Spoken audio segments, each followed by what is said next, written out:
it ties into the themes of this Rising Voices workshop. So I wanted to start us off with Chris Caldwell, if you can come join us for some questions. We have some prepared questions, and then we'll have some time as well for audience questions towards the end of this discussion. So thank you again for being here.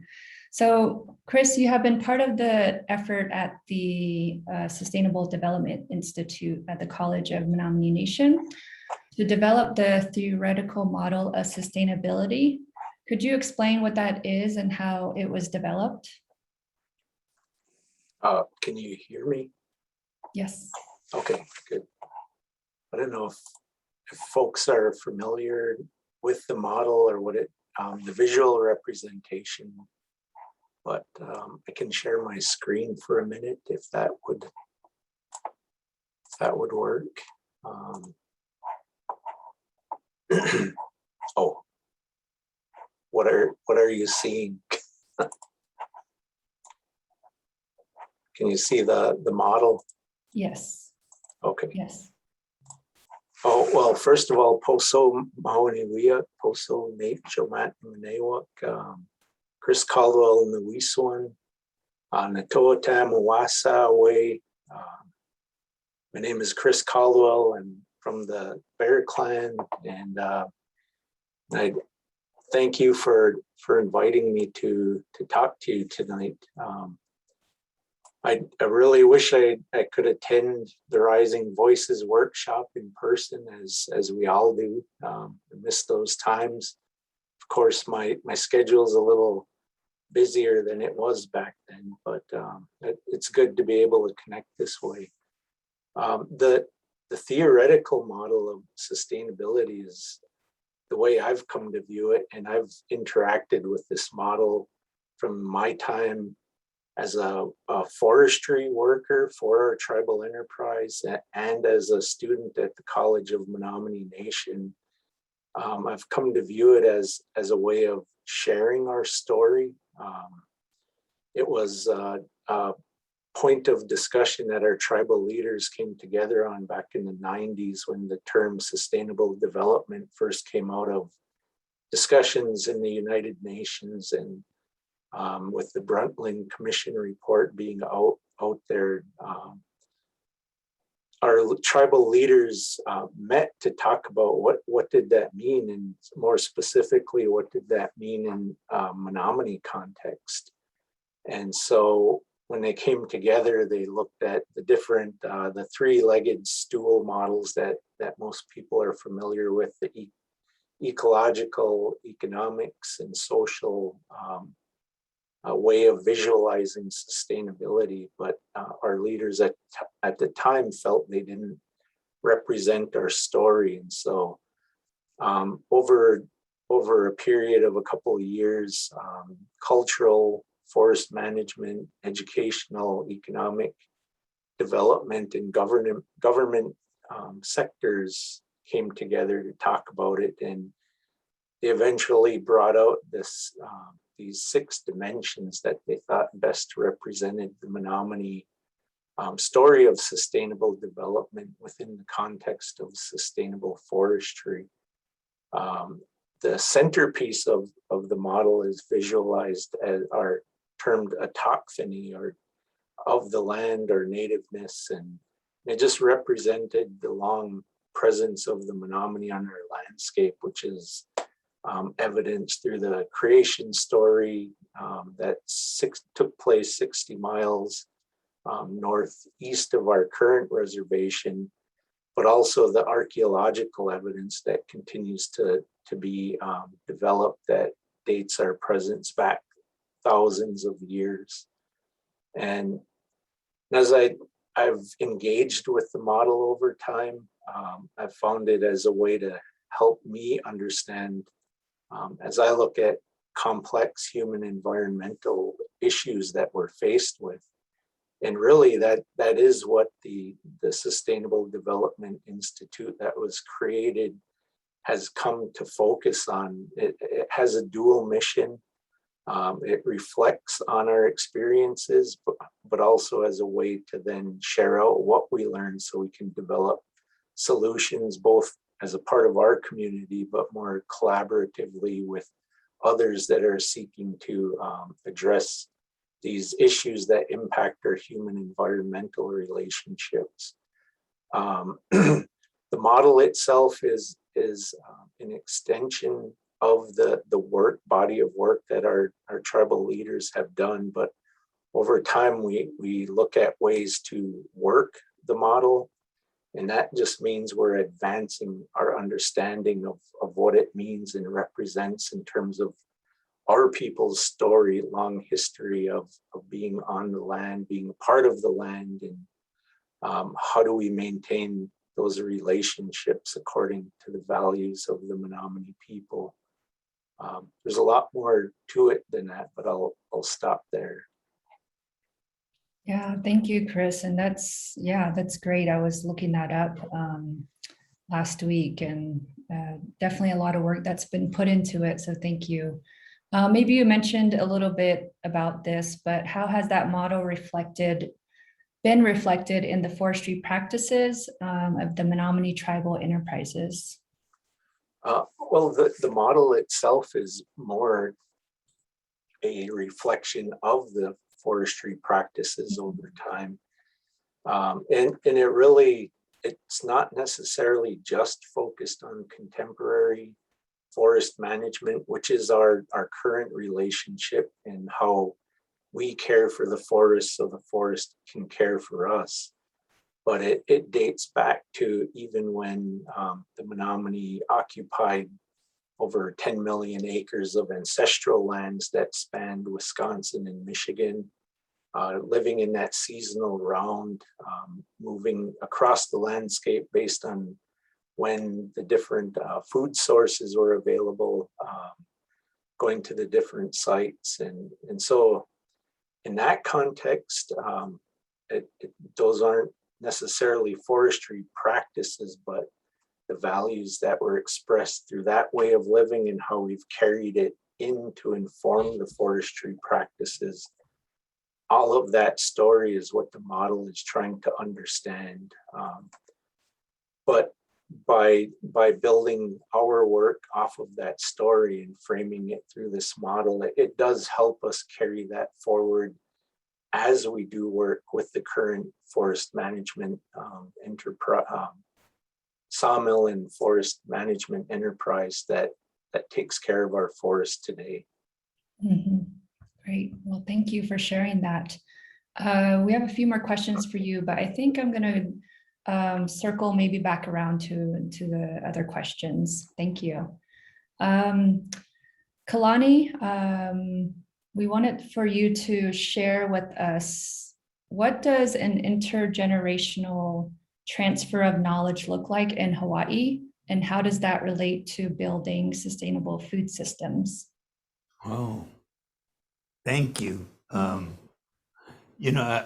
many of you already have experienced, in Hawaii, we maintain the connection through the generations, keeping the cultural imperatives, songs, dances, as well as historical and practical knowledge systems alive. That's been principal in helping us defend ourselves against 130 some odd years of illegal occupation. But hey, what Native American tribes don't know about that, right? It's like 500 years of illegal occupation. So it's very interesting, maintaining this intergenerational transfer of the knowledge in Hawaii looks like sustainable, regenerative, resilient capacities entrenched within community, taught womb to tomb, handed down generationally in family groups that give us the capacity to survive during changing economic times, and certainly during these changing climate times.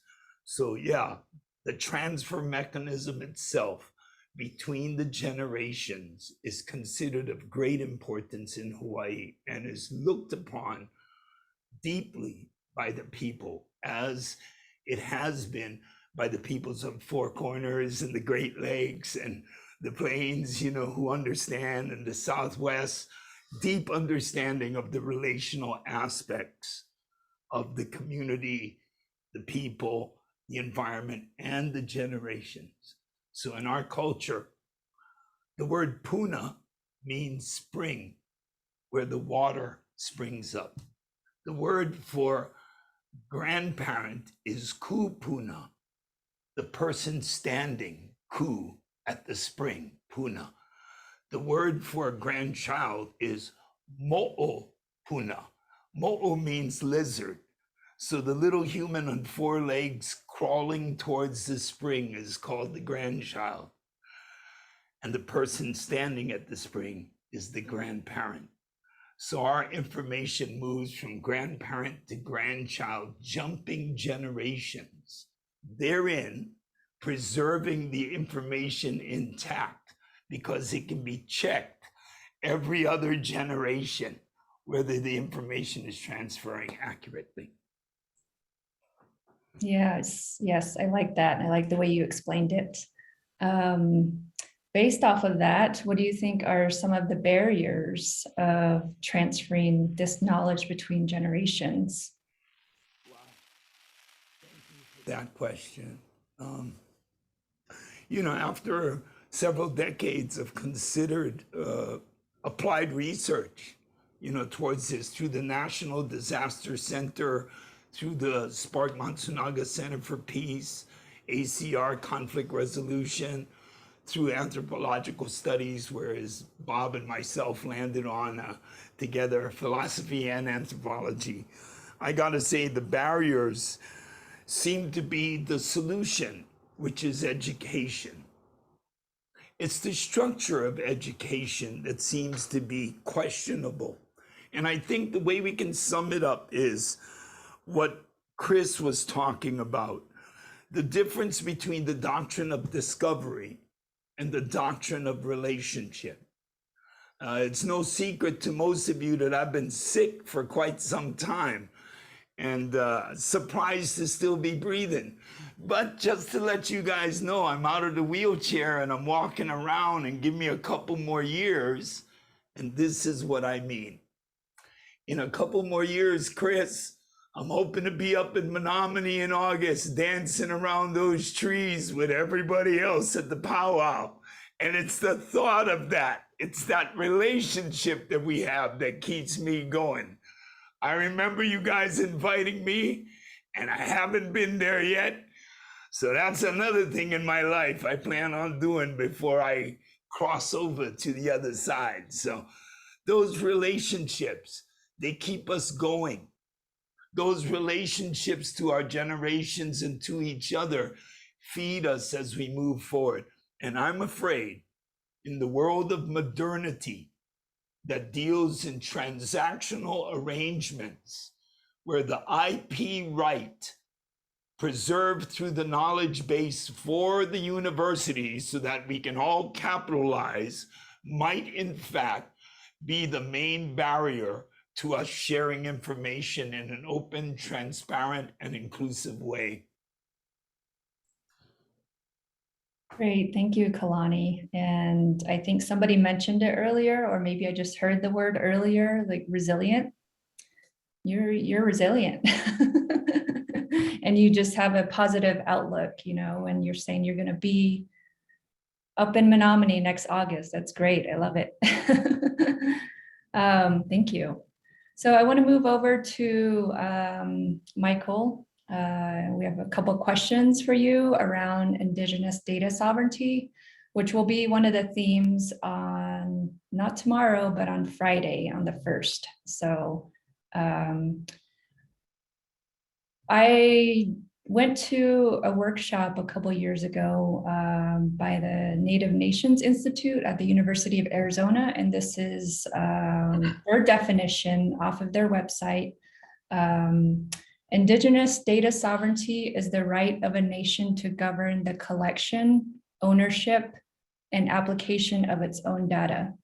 It derives from tribes' inherent right to govern their peoples, lands, and resources. So based on your journey and experience in academia and feeling that you had to prove that Hopi and Indigenous techniques are valid, how can institutions be supportive and collaborative of Indigenous data sovereignty?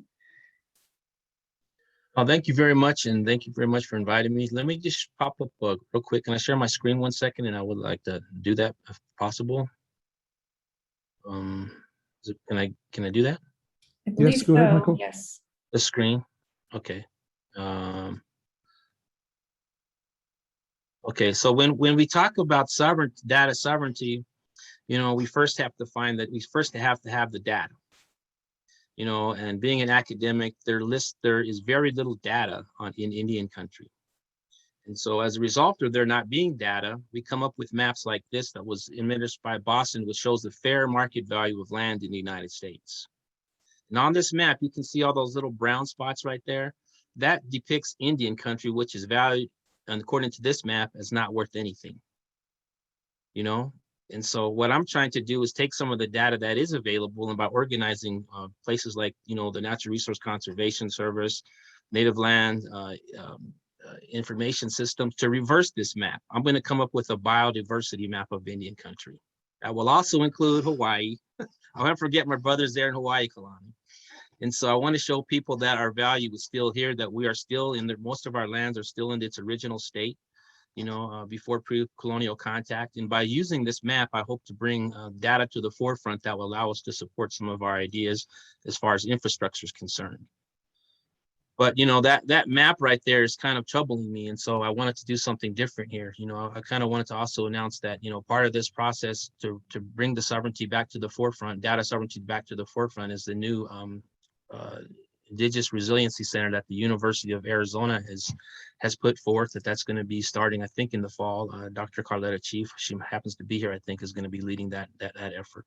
And so that's kind of how to answer that question. You know, first to be part of data sovereignty, first to have the data, and we're getting that. You know, we're getting that, and it's a slow process, but in that it needs to be centralized too, because what I'm finding out here, Colleen, is that, you know, when I go to put together a biodiversity map, there's all different agencies have different sets of data, and that doesn't do a tribe any good as far as conservation efforts are, because they have to search from different places to find what they need to support what they have. And there's a whole bunch of other topics on that, but I'll just stick to the data one.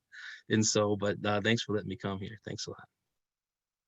Yeah, thank you, Michael, for sharing that, especially the map, and that we do need data on our own ancestral lands, and that we need to collect them as well.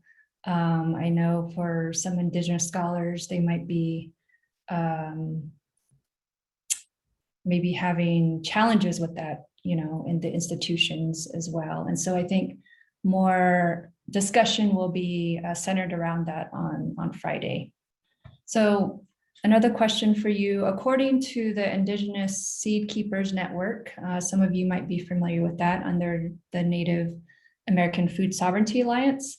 I wanted to share another quote or definition. Seeds are a vibrant and vital foundation for food sovereignty and are the basis for a sustainable, healthy agriculture. So in the film, you mentioned that, you know, the corn are your children, that the seeds and plants need biodiversity to adapt to climate change. So as a farmer, can you share with us the importance of seeds and how your doctoral work on Indigenous agricultural knowledge can contribute to centering justice and collaborations between Indigenous knowledge holders and earth scientists? You know, thanks a lot for that question. I think it's all really about the seeds. You know, I mean, I was taught from a little kid that it is about the seeds. You know, that's our life, and that preserves our biodiversity. You know, there's an interesting quote that came out with IPBB report. I can't remember what the acronym stands for, but it's a big scientific report, and it says that, you know, Indigenous people protect 80% of global biodiversity on a mere 25% of the land with just 5% of the population. So Indigenous people, like the people we have in this country and throughout the world, protect 80% of global biodiversity, which needs to really be thought about as far as trying to find solutions to adaptation. but it really also starts with the seeds. We're talking about data sovereignty. I would sure like to, try to find ways and mechanisms to help genetically sequence some of these precious varieties. Not so much to protect them, but to create deterrence, from exploitation. Because as we know, corn is a $3 billion industry, but there's not a native indigenous population here throughout the globe that has actually benefited from that. Instead we're giving things like, fructose syrup and all the stuff that's good, not supposed to be good for us, but that's just the process. And so I'm trying to find ways to help with that. And so, that seeds is our thing. And so my doctoral work and a lot of work that I do right now focuses on conservation. I want to try to go with this restoration of indigenous food systems using the path of conservation. That's kind of what's on my plate right now. I want to show what's out there, and that's part of the conservation map, because we need help in restoring our food systems on many different levels. And a lot of that has to do with, trying to prove, a lot of that stuff is grown by using indigenous practices. I just published a paper recently in the Journal of Water and Soil Conservation Service. The Menominee Nation was one of the examples that I use in that paper, that says that we have the same conservation outcomes that anything scientific can prove. And also that we have 2,000 years of replication. In their case, they have 10,000 years of replication on their management techniques. And so it's a very interesting paper, but it shows that we have the same conservation outcomes. And this is based upon replication. Most Western science, at least in the United States, only goes back 200 years. We go back way farther than that. And so that's what I kind of want to emphasize. But my main goal here is the restoration of indigenous food systems using the path of conservation. That's what I'm focusing on right now. That's awesome. Thank you, Michael.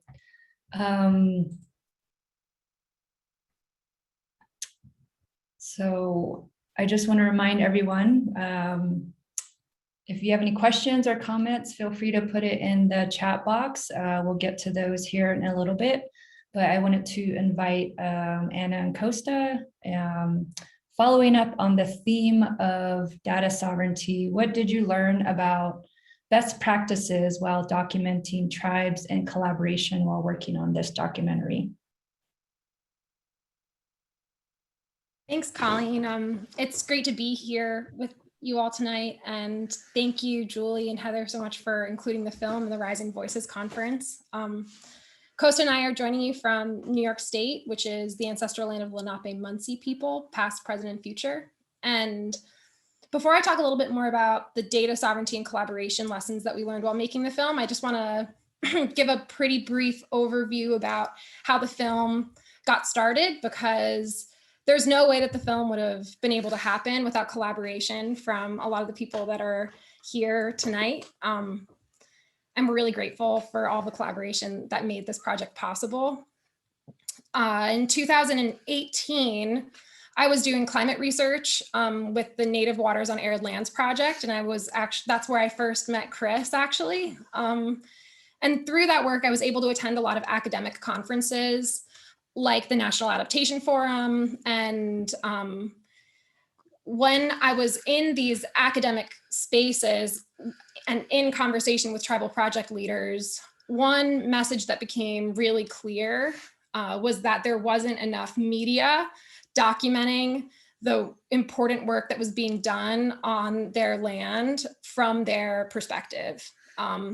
So it was then in 2018 when Costa and I started having conversations and talking to people about getting out there and starting to document their stories from their own perspective. And yeah, Costa, if you want to add anything. Yeah, so I had been working on environmental films for a couple of years, and Anna introduced me to some of the people she'd been working with in the academic space. And, to kind of begin this project, we really decided to figure out how do we make this as collaborative as possible, and how do we work with, really start the conversation, asking the questions, what's the story that you want to share with the wider audience, and what's the best way to do that? So, conversations with people like Chris and Kalani and Michael about, when should we visit you guys, and, who should we speak to, and what are the perspectives that you want to share? So, we're students in this process of helping tell these stories. And so it's just been, a lot of guidance from a lot of great people that are, here tonight and in the film. So one of the things we did was set up a tribal advisory board, which essentially is allowing people in the film to get to see edits of the film as we're working on it. So we sent rough cuts to people, and we got some great feedback and really helped shape and kind of co-create it. And we're really grateful that we did that, and I think it's something maybe other filmmakers would think is really hard to do, but it's just such a key part of, I think, working, cross-culturally and collaboratively.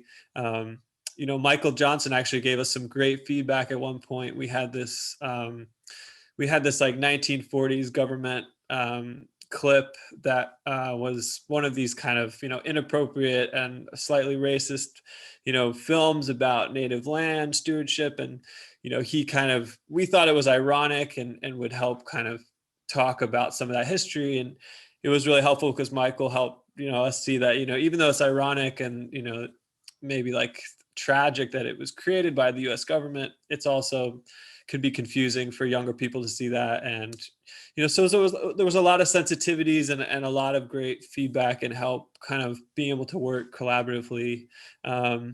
And we also learned a lot from the Kurdic tribe who are featured in the film, because the past couple of years, they've been doing a lot of prescribed burning that's got in a whole bunch of news outlets. So they've been getting a lot of media attention, and they actually developed a protocol for all footage that is filmed within their tribe or any of their practices has to be copied onto the hard drives that they have in their library.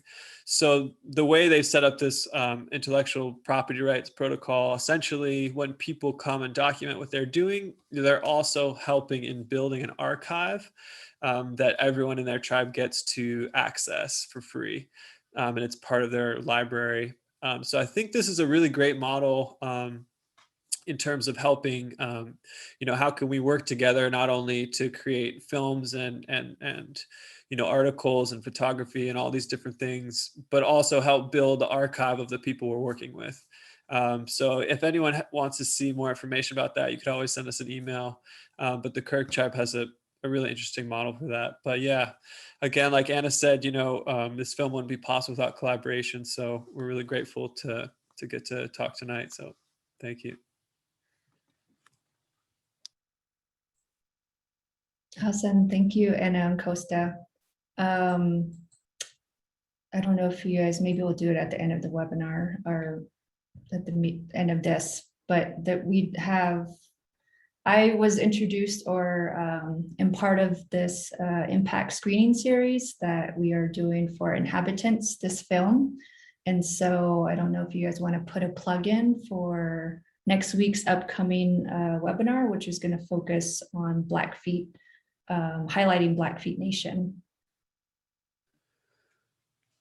Yeah, I'll put our website in the chat, and on Wednesday, October 6th, we're gonna get to have a conversation with Irvin Carlson, who's the president of the Intertribal Buffalo Council, and he'll do a little bit of a presentation about the buffalo restoration efforts that are going on, and Colleen will moderate that. So I'll put our website in the chat and just stay tuned. If you could sign up for our mailing list, then you'll get more screening opportunities. Thanks for reminding us about that, Colleen. Yeah, definitely. And this was going to be the third webinar event. And so we were very fortunate to have Kalani and Auntie Shirley and Craig speak to the first webinar event, which was focused on Hawaii and agroforestry systems. And so we really appreciated their knowledge and what they shared. And there's recordings on the website as well. And you guys should check it out because they share some really great information in the webinar events as well. And then we just had one last month as well, featuring the Menominee Nation. Is that right? If I remember correctly. Then we have Blackfeet, and then we'll have Hopi, and then the Karuk tribe as well. So they've been turning out really well. Did you have something to add to that, Anna and Costa? Yeah, just look for a webinar with Michael Johnson coming up in a month or so, maybe 2 months. And then we're finishing with looking at the Kurd tribes burning, kind of up to date on the season that they're working on right now. That will be in November. Yeah, definitely. Thank you. Well, so I wanted to turn it over to you all. I don't know if anybody has any questions for our guests here. I think it's really amazing to have, you know, all of you here in this space, and also to have Michael and Chris and the directors and filmmakers here. And as well as Kalani in the same space. And so here's a chance to ask any questions you might have based on the film, or just what they shared regarding the workshop. If not, I have a couple more questions for Chris.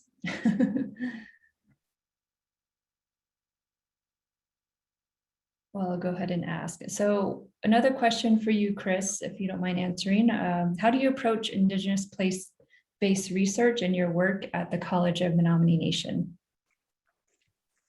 Oh, thank you for that question.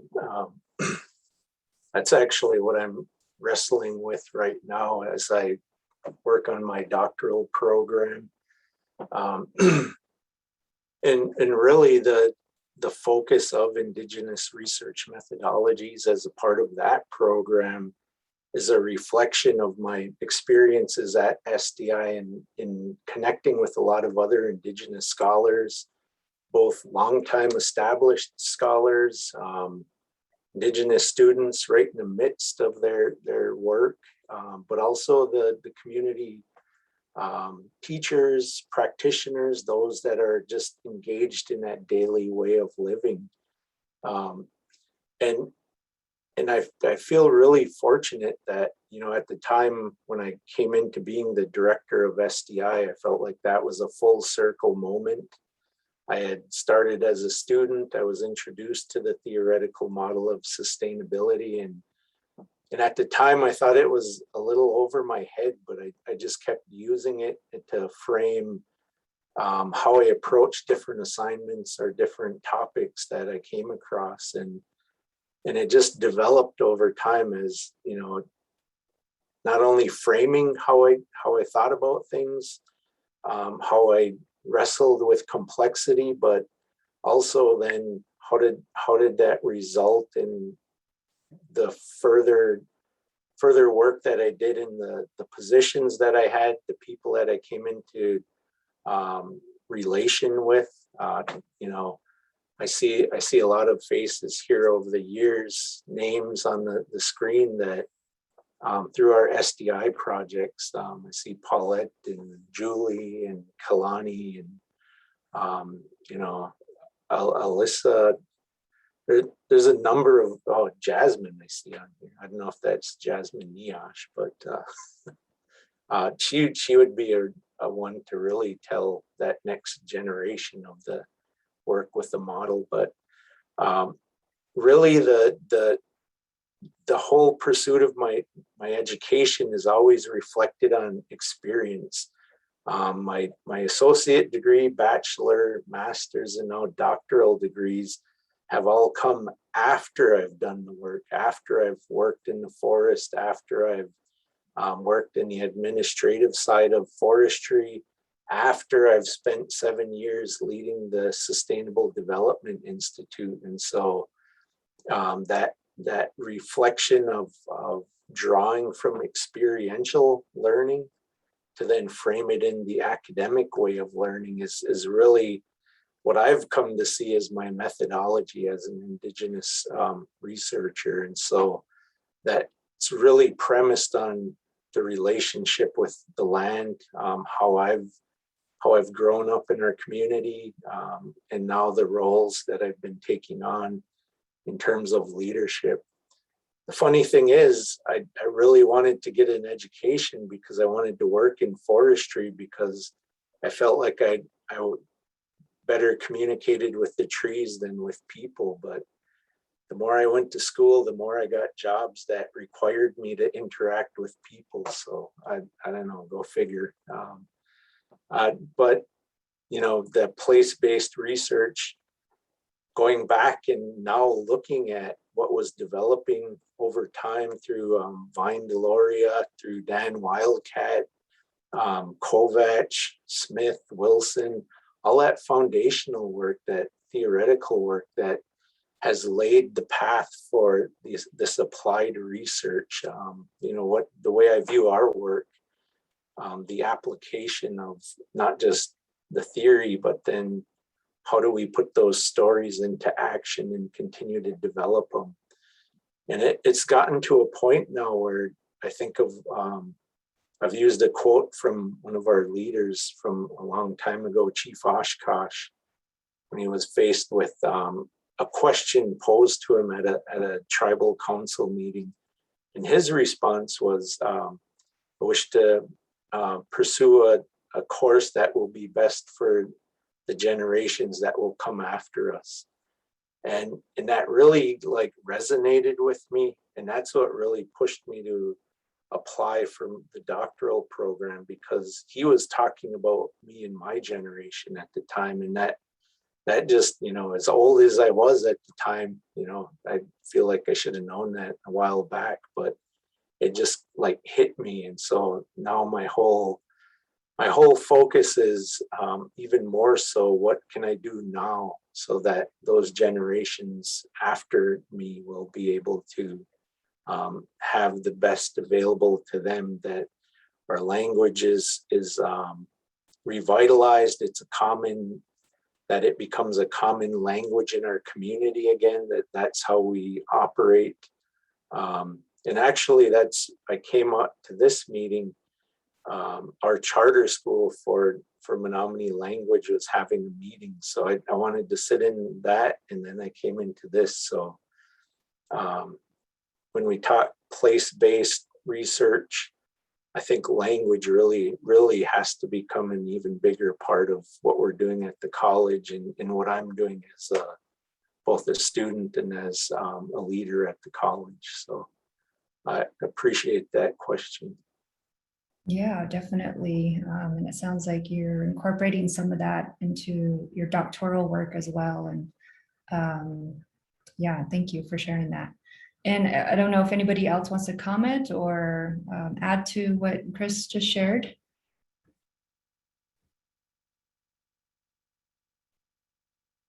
No? Okay.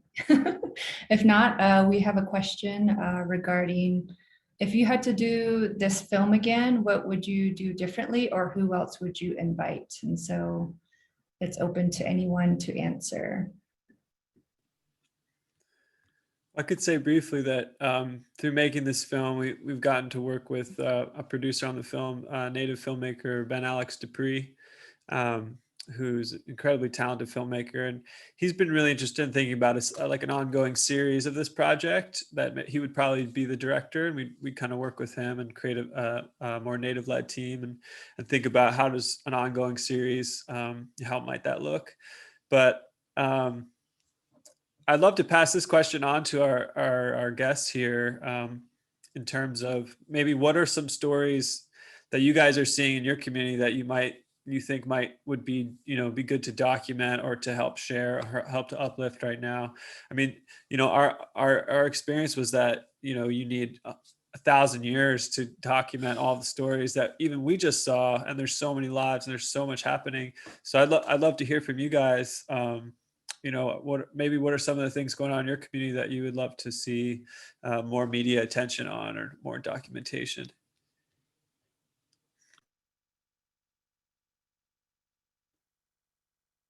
Yeah, I'll take a stab at it.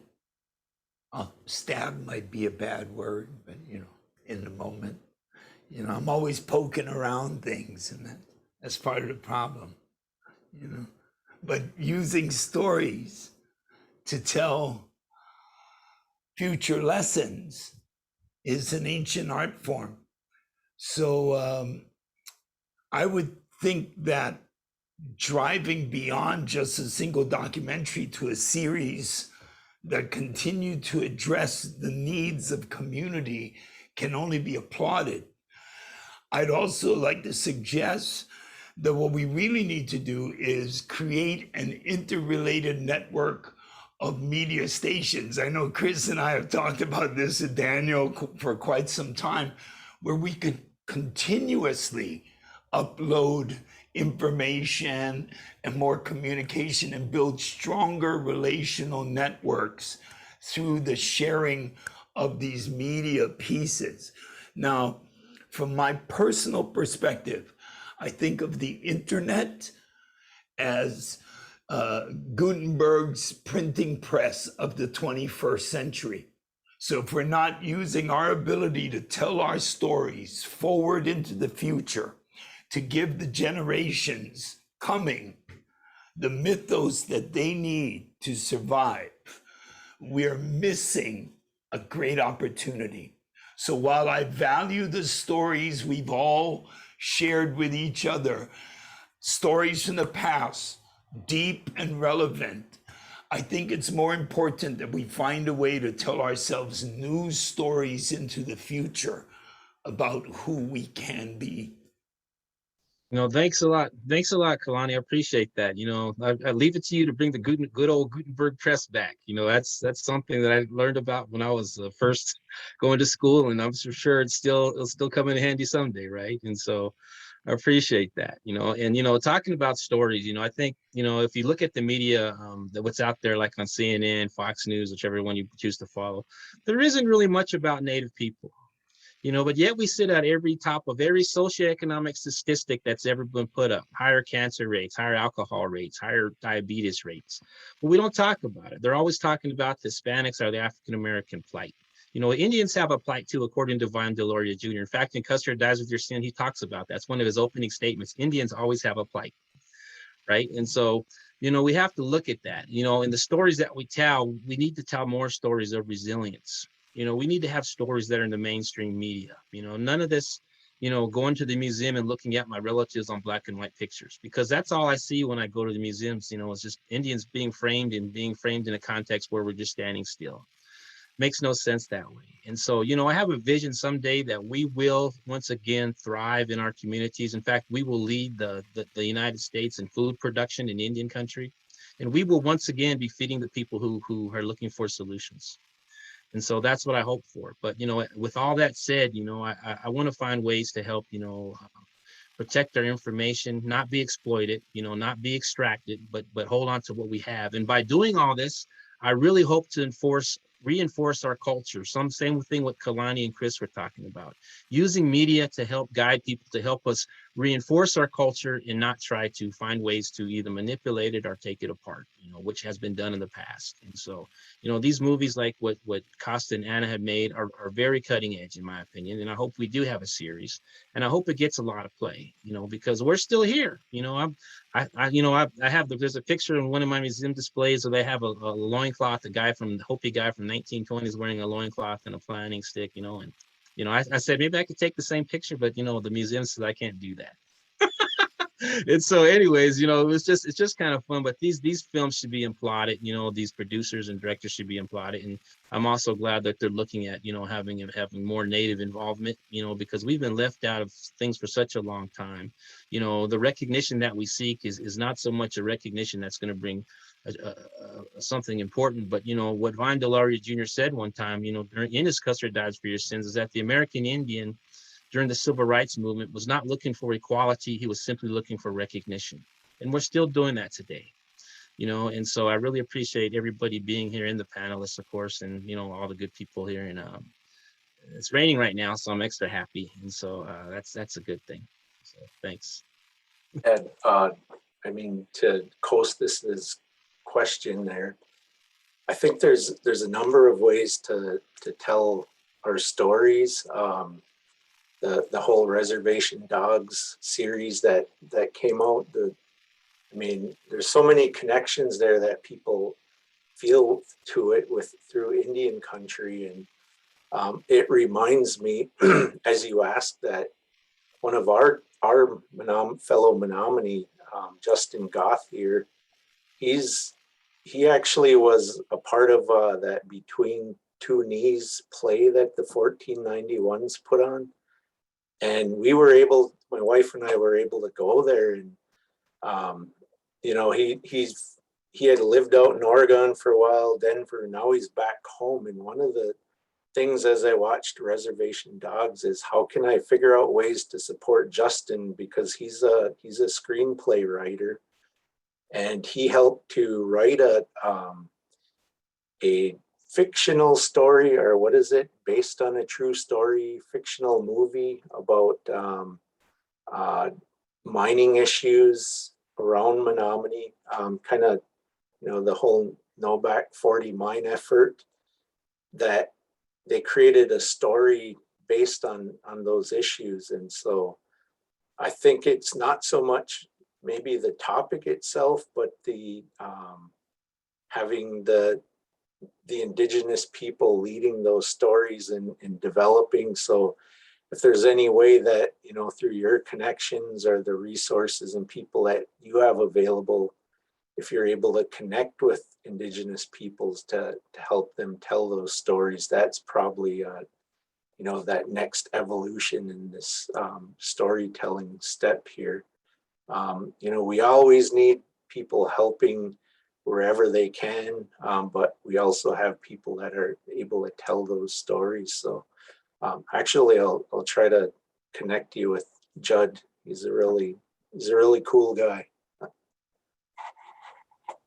One thing I just wanted to add is Ben Alex Dupree had a really great idea about potentially thinking about how do we create video kits that we could send to you know, people who are interested, tribal communities are interested, to actually film their own stories and film kind of more of like a diary style, you know, and then we, you know, with Ben and a group of people could help kind of edit some of it together, but to create a little bit more of an interactive kind of self-created process, kind of more of a series process. So yeah, these are all really great ideas. And I think, you know, it's a kind of continued conversation to how do we evolve storytelling and collaboration.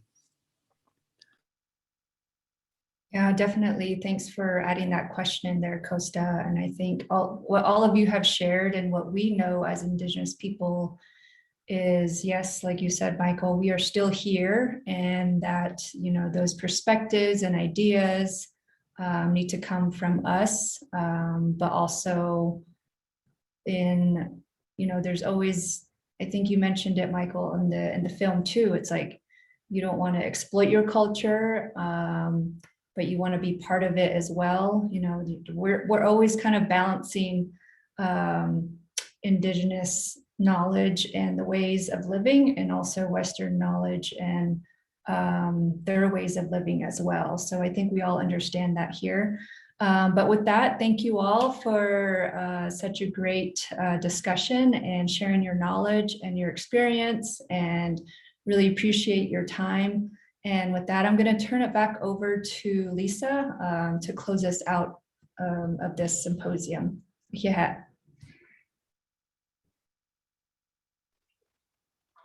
Okay, can you hear me, everybody? I just wanted to close out and say a little prayer. Tangashala, we chose ni woke peteo yate.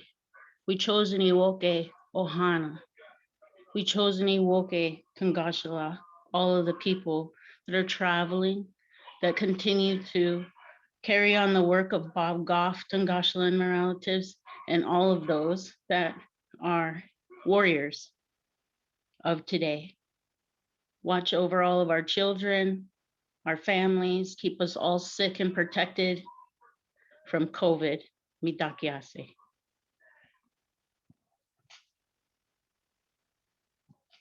Just thank you guys for honoring my dad and continuing your work. And I'm sure that we'll all be in touch. I just, every year it grows, and welcome to everybody that's coming aboard onto the Rising Voices path, and just turn it over to whoever may have something else in closing. Thank you. Wopila.